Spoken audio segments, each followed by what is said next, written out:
Okay, this is video 5. I had intended to do this set of slides as one video, but it ran too long and I would like to keep them short. We're going to talk about demographics and the cities. There are some things that we want to talk about. First of all, 31% of Americans live in urban areas, 55% in suburban areas, and 14% in rural areas. The number of non-Hispanic whites varies from area to area as well. In urban areas, only 44% of the population is non-Hispanic white, whereas in suburban areas, that's the number 68%, and in rural areas, it is 79%. In other words, suburban and rural areas are much more white, and urban areas are much more diverse. The immigrant share of the population varies as well. In urban areas, 22% of residents are immigrants, whereas in suburban areas, it's half that at 11%, and in rural areas, it's only 4% of the population are immigrants. Another kind of important demographic is that those who are over 65 in urban areas, only 13% are, whereas in suburban areas, 15% are, and in rural areas, 18% are. This is important in terms of if you just take a stereotypical person who is a conservative, that person would be a white person over 65 who's not an immigrant. Where if you took a stereotypical person who's a liberal, you're looking at a young, non-white minority and possibly immigrant to America. And so because urban areas have more of the traditionally liberal population and rural areas have more of the traditionally conservative population, the pull between liberals and conservatives within a state and whether a state is conservative or liberal has a lot to do with how urbanized that state is. And when we take a look at the country, we find that the urban areas are distributed throughout the United States, but that in many parts of the country, there are absolutely no urban areas. You look at someplace like Kansas or Iowa or someplace like that, you're not looking, they have suburban areas, they have patches of suburban areas, but they don't have any urban areas. Whereas if you look at California and you look at how little of our state is rural and how a much bigger percentage of our state is urban than any other state, it explains why we are more liberal. Now, you can track this map onto any political map where you have red states and blue states, and the states with more urban areas are much more likely to be blue states, and the states that are largely rural are much more likely to be red states. Okay, let's look at the definition of what a metropolitan area is. Generally, it's a city of at least 50,000 people, its adjacent suburbs, and the surrounding county or counties. And so one of the things we talk about is like a media area where like LA, the media, KABC covers not just the city of Los Angeles or the county of Los Angeles, but we here in Orange County also get most of our broadcast television through LA stations, just like they do in the Inland Empire and in Ventura. Suburbs are a residential area surrounding a large city. They may or may not have their own government and character. Residents rely on the city for work and entertainment options. If we talk about urban, suburban, and rural areas, there's been a fourth category pop up in the last 15 years, and these are exurbs or edge cities. They are residential cities outside of the suburbs that are connected to the major city. The distinction between suburbs and exurbs has become an important one in terms of politics because they're finding suburban voters tend to be more closely aligned with the urban areas, whereas the exurban areas are more aligned with the rural areas in terms of politics. And so, in addition to all of the policy related, the planning related issues that go along with suburbs and exurbs, there's also a very political component to this as well. So let's take a look at some examples. If you take a look at the urban area, or the metropolitan area of Los Angeles, the real core of the urban center is like downtown LA. Within the city of Los Angeles, you have places like Northridge. They have their own distinct character. They're largely dependent on the central city for many of its services and stuff, but there's still kind of this area that is Northridge. Out of the city, you might look at someplace like Anaheim, different county, but Anaheim largely depends on Los Angeles for its defining characteristic.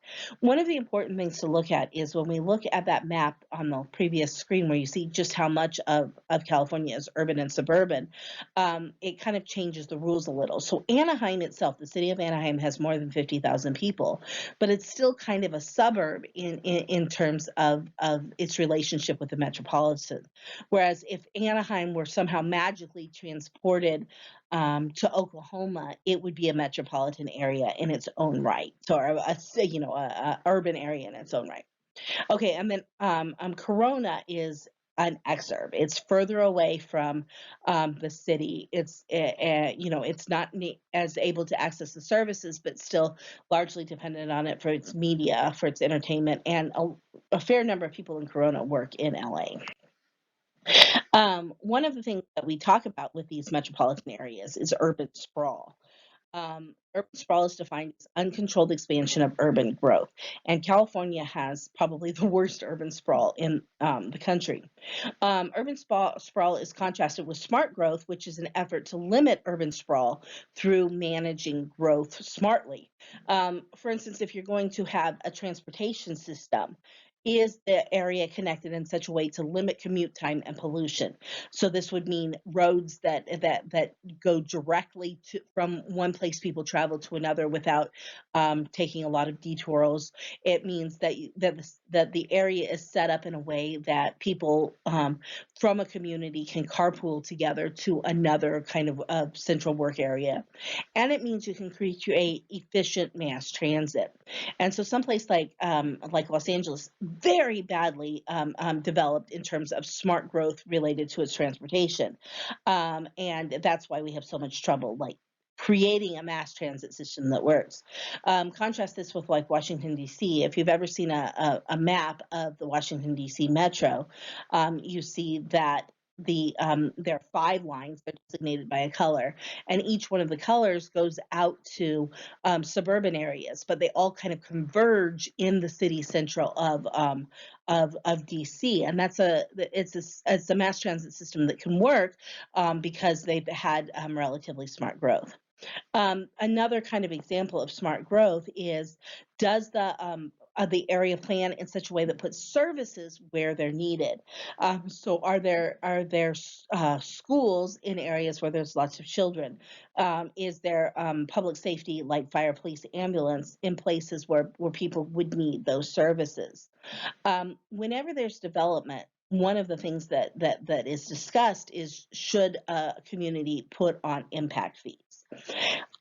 Ongoing services, providing a school service on a day-to-day basis, gets covered in the whole funding mechanism. So if a student is in class, the school gets money for them. What they don't get money for is that initial construction of the building, and that comes out of the community.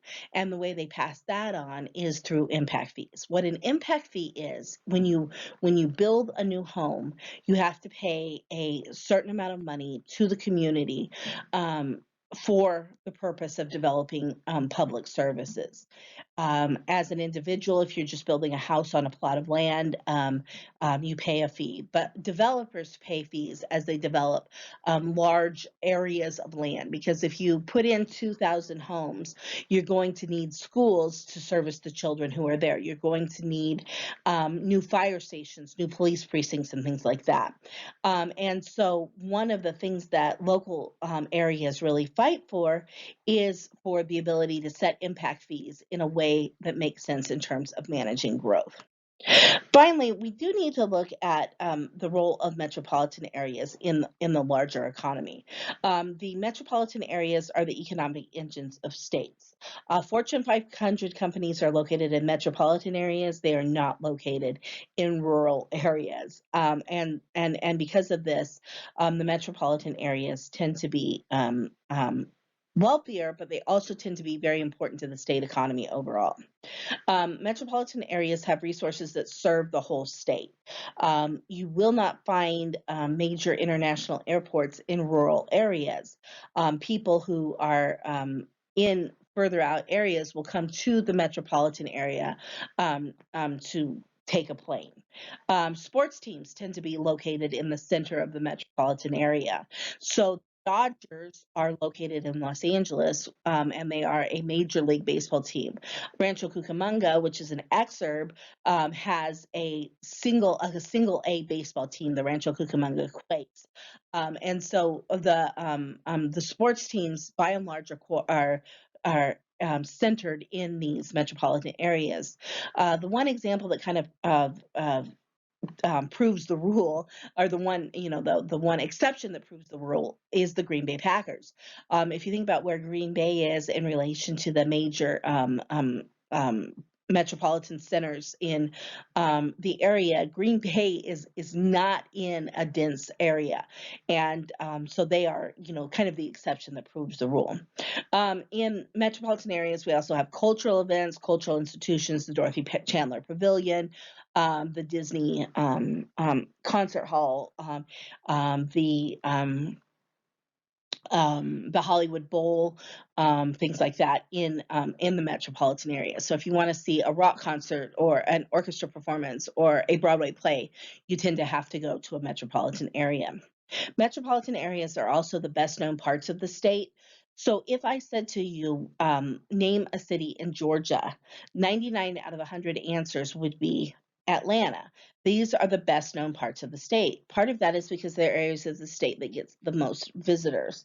But another part of it is that if you are a member of the national media, you're much more likely to be focused on what happens in Atlanta than in the surrounding area.